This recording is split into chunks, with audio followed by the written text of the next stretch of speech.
우리 앞뒤 좌우로 사랑하고 축복합니다. 인사 한번 나눌게요.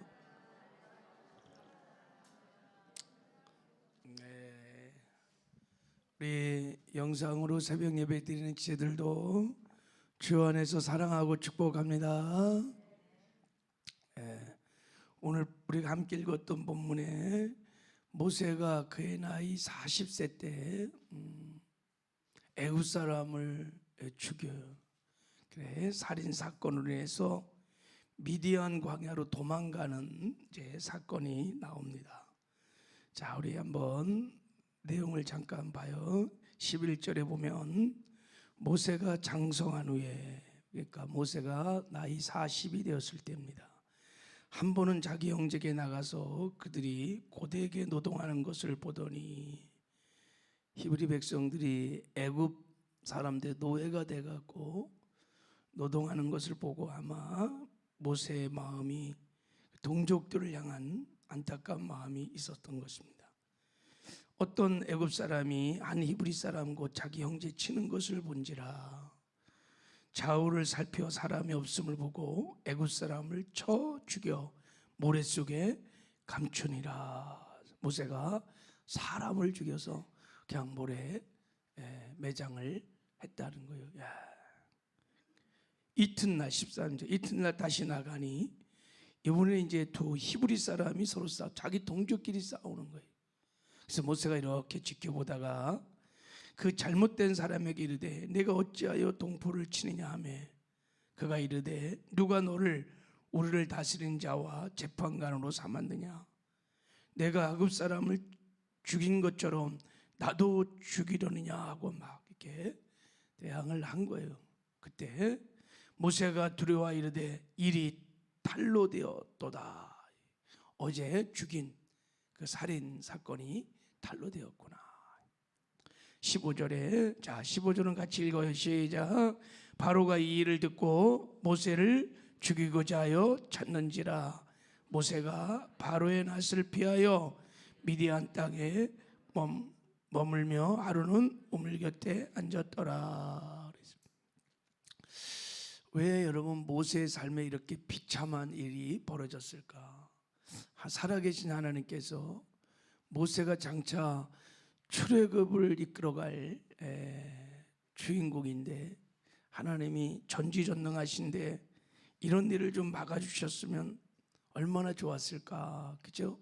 근데 왜 이렇게 이런 비참한 일들이 벌어졌을까? 이 사건은 하나님이 직접 모세에게 살인을 하라고 한 것은 아닌데 아무튼 하나님이 안배하시고 허락한 것은 맞습니다. 왜 그러셨을까?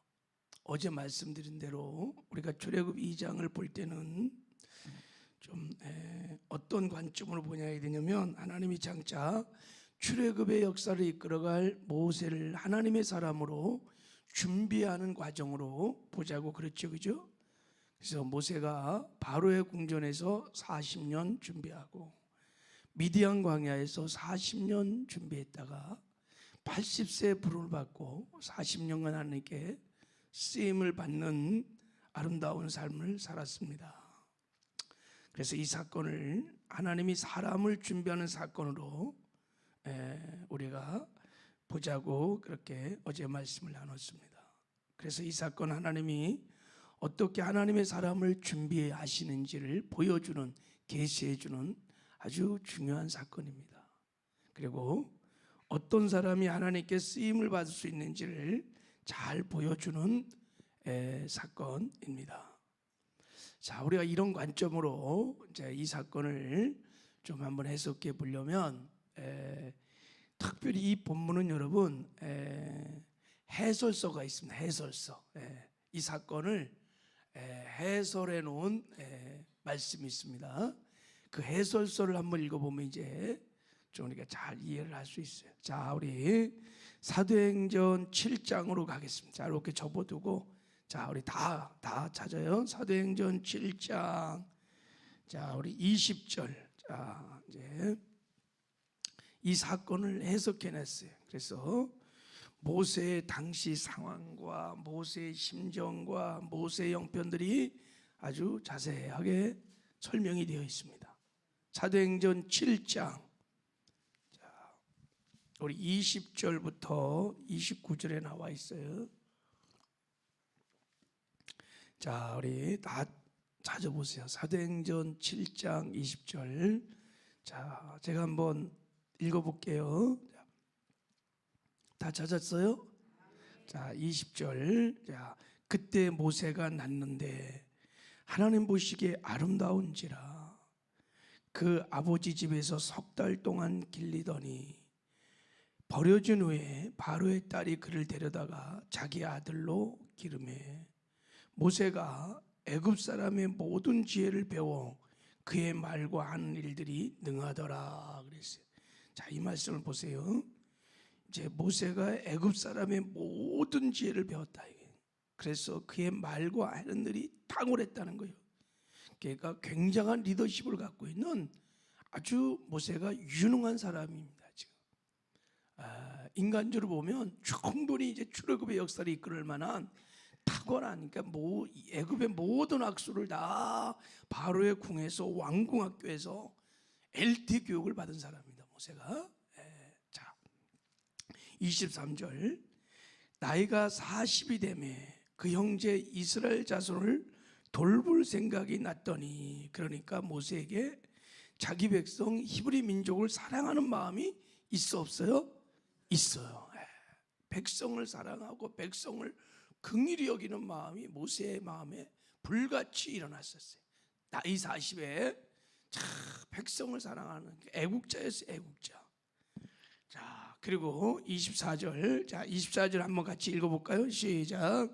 한 사람이 원통한 일 당함을 보고 보호하여 압제받는 자를 위하여 원수를 갚아 애굽 사람을 쳐 죽이니라.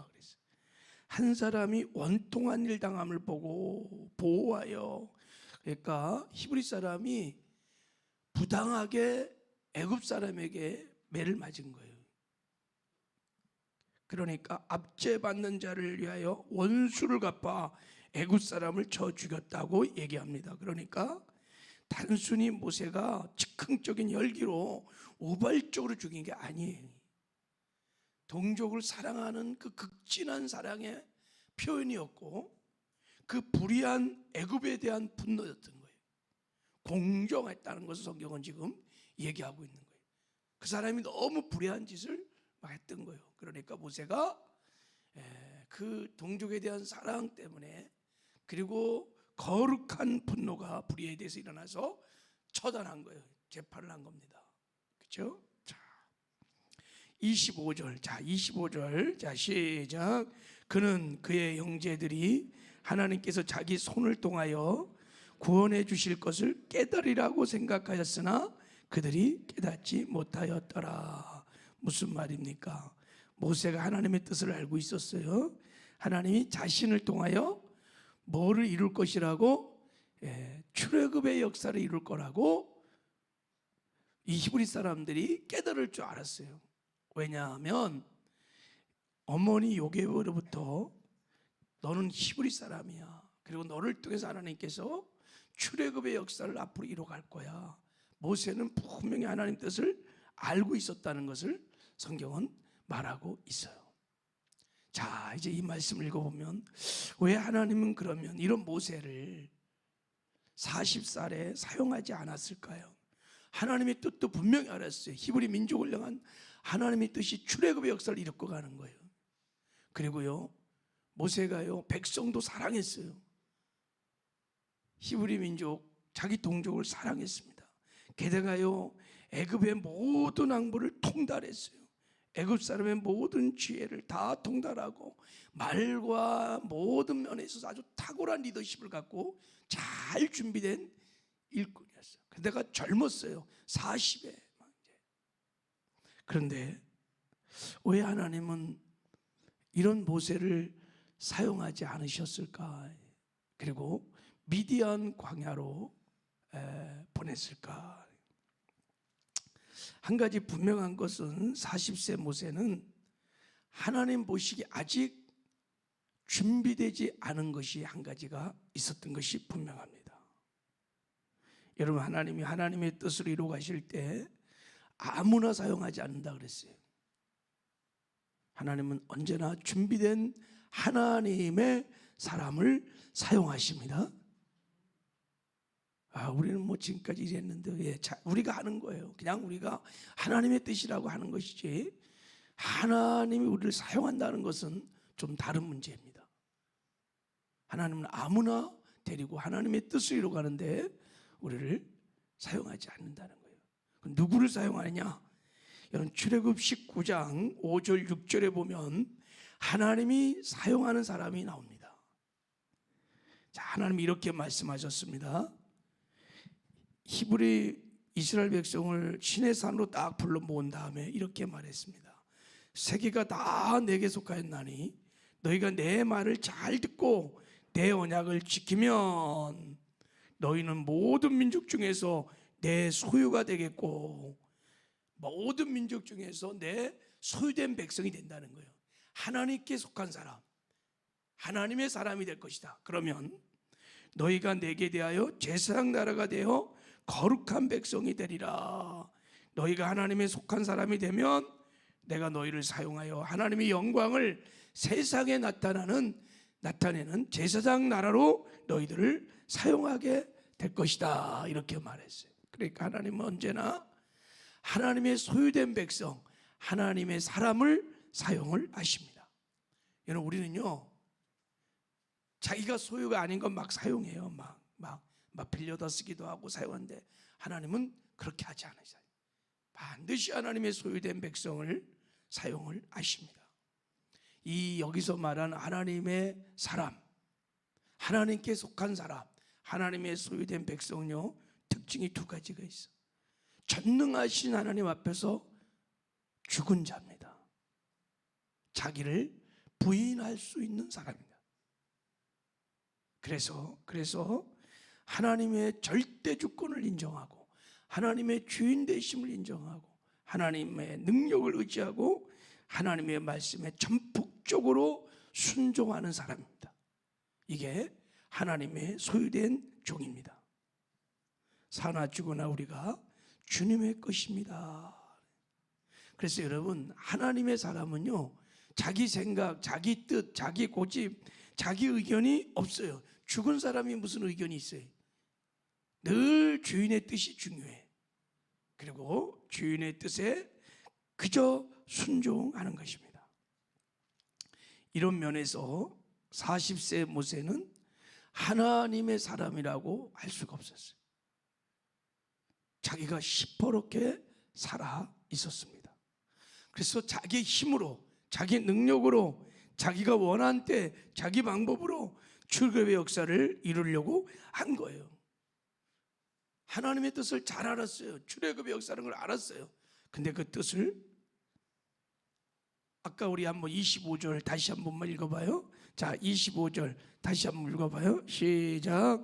그는 그의 형제들이 하나님께서 자기 손을 통하여 구원해 주시는 것을 깨달으라고 생각하였으나 그들이 깨닫지 못하였더라. 자, 분명히 모세는 하나님의 뜻을 알고 있었습니다. 이스라엘 백성을 애굽에서 건져내는 것이 하나님의 뜻인 줄 분명히 알았는데, 그 뜻을요, 자기 힘으로, 자기 능력으로, 자기 방법으로, 자기가 원하는 때에 이루려고 했던 것입니다. 하나님 앞에 시퍼렇게 자기가 지금 살아 있는 것입니다. 하나님은 그럴 때 사용하지 않으십니다. 여러분, 아브라함이 하나님께 부름을 받고요, 약속의 자손을 주리라 하나님이 말씀하셨는데, 아브라함 나이 85세가 되었을 때도 자손이 없는 거예요. 그래서 아브라함이 사라의 몸종 하갈을 통해서 누구를 낳았어요? 이스마엘을 낳았어요. 이게 뭡니까 여러분? 아브라함이요, 하나님의 뜻을 너무 잘 알았어요. 자손을 낳아서 번식해서 하나님 나라를 건설해가는 거예요. 근데 하나님의 뜻을 자기 능력으로, 자기 때, 자기 방법으로 이뤄보려고 했던 불신앙의 열매가 이스마엘입니다. 하나님이 이것을 기뻐하지 않았어요. 85세 아브라함은 아직도 죽지 않았어요. 시퍼렇게 자기가 살아 있었습니다. 자기 부인이 안 되는 사람이었어요. 그래서 하나님이 사용할 수 없었던 것입니다. 여러분, 하나님은 자기를 부인하고 하나님만 의지하는 하나님의 사람을 만들어 사용하시는 줄 믿습니다. 근데 이런 사람을 만들 수 있는 최고의 하나님의 방법이 뭔지 아세요? 고난입니다. 고난. 그래서 고난의 광야로 내모는 거예요. 그래서 모세를요, 이제 애굽에서 미디안 광야로 내모는 거예요. 마치 독수리 새끼를요, 그 안락한 그 둥지에서 그냥 창고로 내 던지는 것처럼 하나님께서 고난의 광야로 던지는 거예요. 모세는 애굽을 떠나서 미디안 광야에서 40년 동안요, 처가살이 하면서 양치는 목동으로 그 애굽의 왕자가, 그 탁월한 사람이 그 광야에 던져져서 처가살이 자그마치 40년을 보냈습니다. 미디안 광야 42년은 모세에게 있어서는 다 내려놓음의 시간이었어요. 자기가 철저히 죽는 시간이었습니다. 자아가 파쇄되는 시간이었습니다. 모세는요 40년 광야 생활을 마치고 모세는 완전히 죽었어요. 그리고 하나님께서 80된 모세를 그때서 비로소 부르신 거예요. 여러분, 하나님의 사람들, 다윗도 마찬가지고 다, 그래서 여러분, 하나님이 우리의 자아를 파쇄시키는 고난의 광야가 다 있었습니다. 다윗도 여러분 11년 동안 고난의 광야, 다윗이 처음부터 하나님께 부르심을 받은 다음에 그때부터 사용한 것이 아니에요. 하나님이요, 다윗을 죽이는 고난의 연단이 있었어요. 다윗이 언제, 야 너는 이제 죽었구나, 하나님이 언제 딱 결정했는지 아세요? 다윗이요 엔게디 굴 속에 있을 때 자기를 죽이려는 사울이 엔게디 굴 속에 들어왔어요. 이제 다윗이요 자기 뜻대로 그러다면 죽일 수 있었어요. 그리고 자기 고난 광야 끝낼 수 있었는데 다윗이 그때 사울을 안 죽입니다. 그냥 옷만 살짝 뺍니다. 그때 다윗이 죽었어요. 다윗은 죽었어요 그때. 그래서 하나님께서 그때부터 비로소 다윗의 광야 생활이 끝납니다. 그리고 헤브론으로 바로 데려와서 왕으로 추대합니다. 그리고 이제 다윗을 통해서 다윗의 왕국을 건설하는 일들을 합니다. 11년의 긴 광야가 그때 끝났습니다. 여러분, 모세가요 애굽에서 광야, 미디안 광야로 도망간 것은요 하나님의 그런 면에서 놀라운 은혜이고 하나님의 섭리라고 히브리서 11장 27절에는 말하고 있어요. 여러분, 미디안 광야 40년은요 하나님이 베풀어준, 모세에게 베풀어준 하나님의 큰 은혜입니다. 할렐루야. 여러분, 우리도 하나님께서 이런 은혜를 베풀어 주십니다. 이제 우리가 구원받은 이후에 우리를 고난의 광야로 인도하십니다. 너를 크게 사용하기 위해서, 너를 통해서 하나님의 영광을 나타내기 위해서, 제사장 나로 삼기 위해서 죽여야 돼요. 시퍼렇게 아직도 살아있는 나를 죽이기 위해서 하나님께서 우리의 옛사람을 처리하기 위해서 고난의 미디안 광야로를 보냅니다. 고난의 광야에서 하나님은 세 가지를 가지고 우리를 연단해요. 첫째는 사람, 고통스러운 사람, 괴로운 사람이 딱 붙여. 또 하나는 사건, 그리고 하나는 열악한 환경이에요. 이런 걸 통해서 막 나를 밀어붙입니다. 하나님이 광야에서. 그러면요 그런 사람, 사건, 환경에 막 탁 들어가면요 내 안에 들어있던 막 시퍼렇게 살아있었던 옛 자아가 막 헐크처럼 막 나타나는 거예요. 그때 여러분, 사람은 낙심하고 절망하고 원망하고 불평하고 막 구정물을 휙 저으면 막 끄적물이 확 올라오는 것처럼, 야, 나는 아무것도 아니구나. 야, 내가 이것밖에 안 되나? 오라 공고한 사람이로다. 누가 이 사망 음모에서 나를 건져낼까? 내가 신앙생활을 몇 년 했는데 이것밖에 되지 않는가? 막 낙심하고 절망하고 좌절하고 원망하고 불평하고 막, 나 이제 그만할래. 별 다 자아가 드러난 거예요. 죽지 않아. 여러분, 시험도 그런 것도요, 내가 안 죽어서 그래요. 죽으면요, 시험도 사실 없어요. 그때 하나님께서 눈을 열어주시는 거예요. 십자가를 바라볼 수 있는 눈을 열어주시는 거예요. 십자가를 딱 볼 때 그때부터 복음이 열려요. 아, 내가 그래서 죽었구나. 내 옛사람이 예수와 함께 십자가에 못 박혀 죽었구나. 그래서 내가 죽었구나. 그리고 예수님과 함께 내가 다시 살아났구나. 그래서 예수님이 내 안에 오셔서 나와 함께 하시는구나 하고 복음이 깨달아지기 시작해. 할렐루야. 내가 그리스도와 함께 십자가에 못 박혀 죽었나니, 그런즉 이제 내가 산 것 아니요 내 안에 주님이 사신다는 것이 정말 믿어져요. 내 옛사람이 십자가에 못 박혀 죽었다는 것이, 그걸 점점 받아들이기 시작합니다. 복음이 실제가 되기 시작하면 그때부터 이제 자기를 부인합니다. 나는 죽었어. 누가 찔러도 누가 뭐라 해도 여러분 끄떡하니 난 죽었어요. 내가 막 흉내내는 게 아니에요. 죽은 사람은 여러분 반응하지 않아요. 죽었어. 그리고 예수님이 내 안에 주인이시지. 늘 주인만 바라보고 주님만 의지하고, 그리고 주님이 주시는 말씀을 따라 순종하며 주님과 동행하면서 동력하기 시작합니다.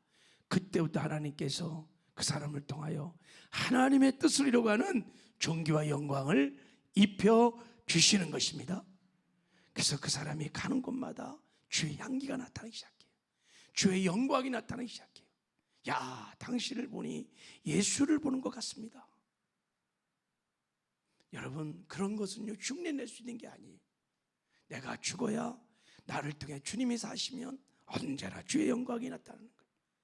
그래서 하나님은 끊임없이 구원받은 후에 우리의 자아를 처리하는 고난의 미디안 광야를 허락하시는 거예요. 여러분, 우리가 고난의 광야, 미디안 광야에 있을 때 낙심하고 절망하지 마시기 바랍니다. 하나님이 나를 만드시는, 하나님의 사람으로 빚어가시는 하나님의 은혜의 시간인 것을 믿으시길 바랍니다. 그리고 하나님께서 그렇게 정금같이 나를 빚으신 다음에 나를 사용하셔서 나를 제사장 나라로 삼아 나를 통해 하나님의 영광을 나타내는 그런 복된 삶을 살게 하게 될 줄을 믿습니다. 하나님 아버지, 감사합니다. 하나님이 허락한 인생의 미디안 광야에서 성령의 기름 부심을 통하여 이 십자가의 복음이 밝게 깨달아지고 믿어지는 은혜가 있게 하여 주시옵소서.